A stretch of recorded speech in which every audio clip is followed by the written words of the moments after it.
Bonjour. Bonjour, j'ai réuni toutes les infos, ça y est, pour le deuxième dossier, qui s'appelle The End of the World. J'ai une photo qui va avec, donc, qui m'avait été envoyée il y a quelques mois par une source privée, donc c'est le jour de l'assassinat de Kennedy, le 22 novembre 1963, et dans les rangs, on peut apercevoir le docteur. Donc voilà, il est impliqué d'une façon ou d'une autre, surtout que le lendemain, le 23 novembre 1963, il a été aperçu aussi à Londres. Donc voilà, écoutez, vous en faites ce que vous voulez. Moi je vous passe la... Voilà. The End of the World, ou La fin du monde en français, est le deuxième épisode de la première saison de la reprise de Doctor Who, diffusée pour la première fois le 2 avril 2005 sur la chaîne anglaise BBC One. Le Docteur choisit d'emmener Rose, sa toute nouvelle compagne, 5 milliards d'années dans le futur, date de la destruction de la Terre. Il s'agit de l'un des plus chers épisodes de Doctor Who, tant en décor qu'en effets spéciaux. Il compte environ 203 images de synthèse, ce qui est 2 fois plus qu'un film comme Gladiator, l'idée de départ étant de montrer à quel point la série pouvait aller loin. Il faut savoir que la saison 1 de Doctor Who n'a pas été tournée par épisode, mais par bloc. Plusieurs épisodes sont donc tournés en même temps. Après un premier bloc de tournage comprenant Rose, Alien in London et World War III, le second bloc de tournage de la série se concentra sur 2 épisodes, The End of the World et The Unquiet Dead, et le tournage s'étale donc de octobre 2004 à novembre 2004. La plupart des scènes se déroulant sur la plateforme One, le vaisseau de l'épisode, furent tournées au Temple de la Paix de Cardiff. Une partie de l'intérieur furent repeintes pour l'occasion.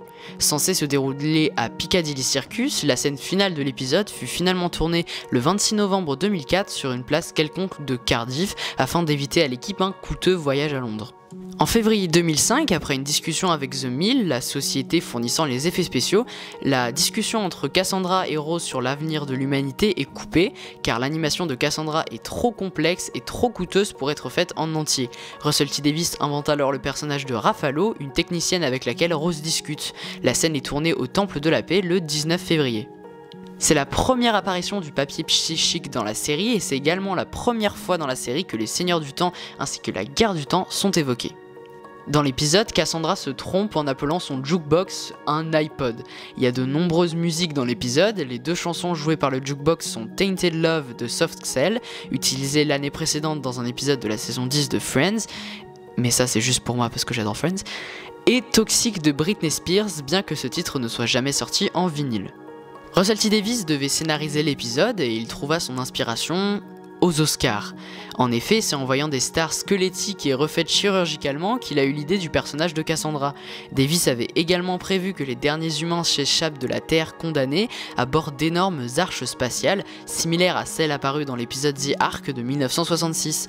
Mais l'idée a été abandonnée lors du développement lorsqu'ils ont réalisé la complexité du personnage de Cassandra. À la fin de l'épisode, on voit un sans-abri vendre le journal The Big Issue, un journal de rue fondé par John Bird et Gordon Roddick en septembre 91 et publié sur 4 continents, qui en 2016 a célébré ses 200 millions de ventes de magazines. L'épisode est réalisé par Eurosling, qui réalisera 10 autres épisodes de Doctor Who sur l'ère Russell T Davies, ainsi que la saison 3 de Torchwood, un spin-off de Doctor Who. Le Docteur explique la compréhension du langage extraterrestre par un lien télépathique avec le TARDIS, une idée qui date de l'épisode de 1976 The Mask of Mandragora et qui sera utilisée beaucoup de fois dans la série. Dans une scène, dans la version anglaise, Rose dit « They did this once on Newsround Extra, The Sun Expanding ». Newsround est un programme d'information sur BBC One et CBBC, la chaîne pour enfants de la BBC. Il est destiné à apprendre des choses aux enfants. Newsround Extra est une version étendue de ce concept qui se concentre sur un seul sujet. La référence n'est pas traduite dans la version française. L'épisode a rassemblé 7,97 millions de téléspectateurs et reçoit un très bon accueil critique. Il est jugé ambitieux et spectaculaire et à la hauteur d'un très bon épisode de Doctor Who. Et puisqu'il faut toujours trouver un lien avec Harry Potter, une des reliques de la Terre que Cassandra possède dans ses vitrines est un livre Harry Potter et l'école des sorciers.